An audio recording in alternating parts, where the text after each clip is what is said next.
Hello, back with the KV-2 Russian heavy tank. Basically did a video earlier showing the opening of the kit and all the various parts, decals, instructions, um, and little details about the track, which in this case it's all molded individual pieces, well, individual sections and individual pieces already with the molded sag included. So that was kind of a little bit of a challenge, but actually in the end it was like pretty easy. So I kind of like that. So anyways, I've gotten the model built to the point where I'm ready to do some weathering and just some really fine detailing. Again, back to weathering, and it's just my favorite part of the model building process.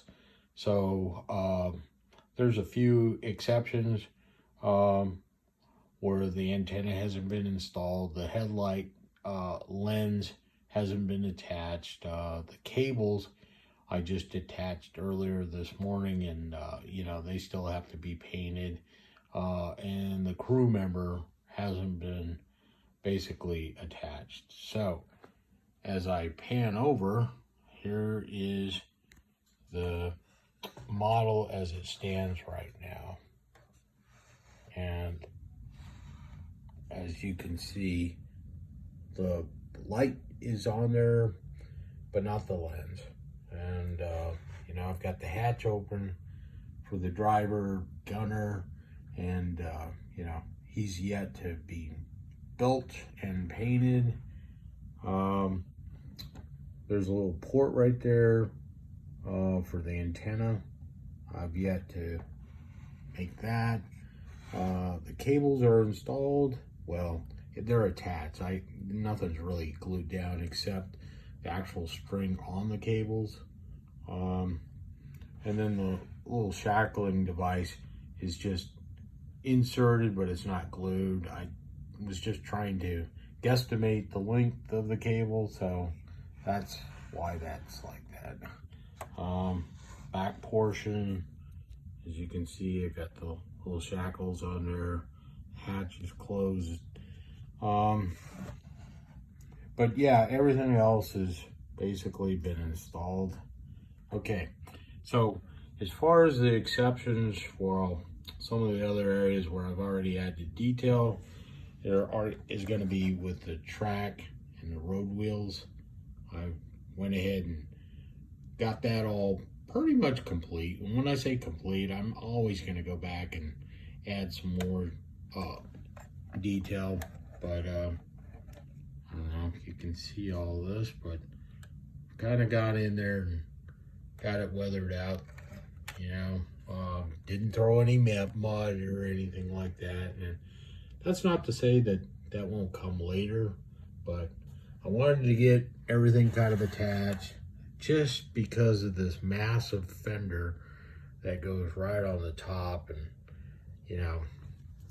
it's kind of like before you get to that step, you kind of, my idea was to try to get things kind of finalized. And of course, having the fender on there, you've got all the support struts there. They've got to be attached. And then you've got these stowage boxes that get installed. So, and then again, the last part, putting the cables on. So I just kind of worked ahead and got that pretty much completed. Okay, so building it pretty much went together fairly easy. Seemed like there was a lot of parts, but as you can see right now, it just looks kind of simple and stuff. Like, it would have been nice if they added more accessories.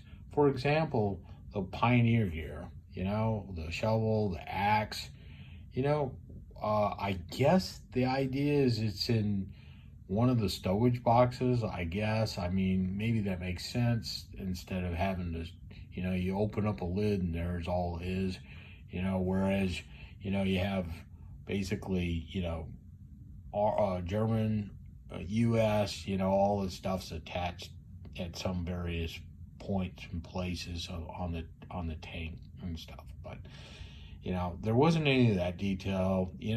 There are some spare tracks, and I guess I might place a couple of them just kind of, indiscriminately in these open areas of the fender. So I don't know. So yeah, I just thought it, I don't know, it just seemed a bit boring after everything was built. And mind you, I felt like there was a lot of parts, and there were.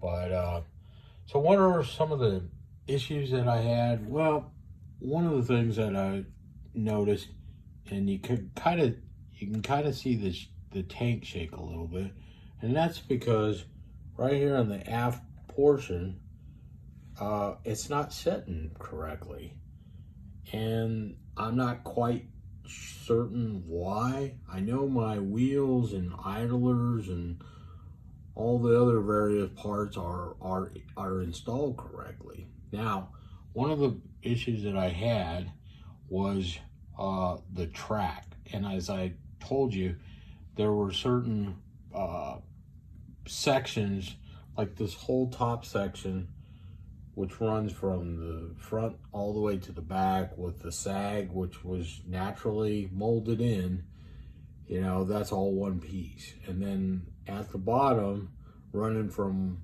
the road wheel all the way to the other road wheel, that was one section. And then as it starts to have that angle, that's another section, front and back. And then there's a bunch of individual links that run along the ends. Now, putting this together, one of the things that I noticed once I went ahead and followed the instructions is that I had way too much track. So I ended up taking out a section of track, and of course, this is the effect that I had. Now, I think that looks correct. Now, if I would have went with the intended, per the instructions, the amount of links that I should have had, I would have had this really unrealistic sag. There's no way that would have been the intent. So, again, scratching my head, and somehow, I don't know if that's an issue or why I have this imbalance here, but if you can help me out and tell me what I may have done wrong, that would be great. But the design of this tank, the spacing of the wheels, they're a little offset on the opposite side, and maybe that's kind of synonymous with a lot of tanks. I think perhaps the German tanks were maybe like that in some cases, but I don't know whether it's the staggering that I get this effect, but I did attach everything, and that's what I ended up with. I'm still kind of searching. I had thought that if I could add some weight to the aft end, that would probably kind of keep things steady. But, right now, I don't know if I want to, bother with that. So that's kind of my one issue. The other issue is just, this thing's, massive as far as just whole areas, like the turret, But one of the things I noticed is you had a hatch right here on the top of the turret. You have a hatch for the driver, gunner, and then you have these hatches for the engine compartment. Now, starting with the engine compartment, you have the options to make it in an open or closed position, just like the driver's hatch over here. Now, why would I want to do that? Simply because when you have these open, there's no detail for an engine or anything. You're just looking into a black void. So it really becomes obvious that you should just go ahead and close them, which I did. Now, I don't know in the future, or they just took in consideration that somebody was going to make some kind of aftermarket engine or something like that, and then, yeah, that would be cool. So maybe that's what that is, okay? So again, with the top hatch, same thing. You have the ability to open it. But again, there's no breech, there's no gun detail. It's just, boom, you slap the barrel in there. So this whole entire turret is completely empty. Now, you know, I get it, you know, but it would have been nice to kind of, you know, have that detail, because, you know, when you see this model, or you see this tank, whether in an image or something, it's just kind of like, what's going on in there, you know? I mean, what does that actually look like? Because it just seems so massive. Like, you know, is there like a lounge chair in there? Or I don't know. You know, it just seemed like there was such a lot of space. So again, you know, you have this other hatch, which probably is where you are passing all your tank rounds, and escape hatch, whatever. But again, you know, you have that ability to possibly make it to where it's open. But why would you again? There's nothing there to look at. So, you know, it's really, you know, obvious that you want to make it closed and stuff. So these were kind of the issues that I had with the kit. Not really thrilled about that. So, you know, that's why everything's closed. And I did have a crew member. I do plan to build them. I've had some success with these newer Tamiya kits. They, you know, they kind of up the detail on their crew members. So I'm going to give it a shot. But what else is lacking with this? You know, you've got this huge body here, you know, and the kit provides you no decals for a Russian variant. There's a German capture in which they give you some markings for that, but you know, this is at a time where you've got all those fancy propaganda slogans and stuff painted on the side. It would have been nice to have something like that. It really would have added some character to this, but they literally, for the Russian version, they give you some type of decal, some kind of tank ID that goes somewhere on the back here. I'm not really sure, but other than that, nothing.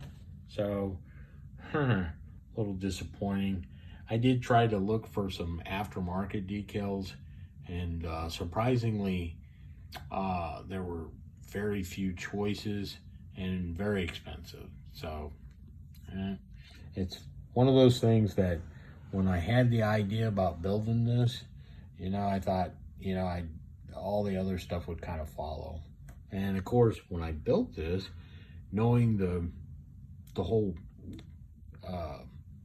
design, it just begs for being in a diorama kind of shot up and blown up and stuff. So obviously, that's still something I want to do, is add some, you know, battle damage to it, you know.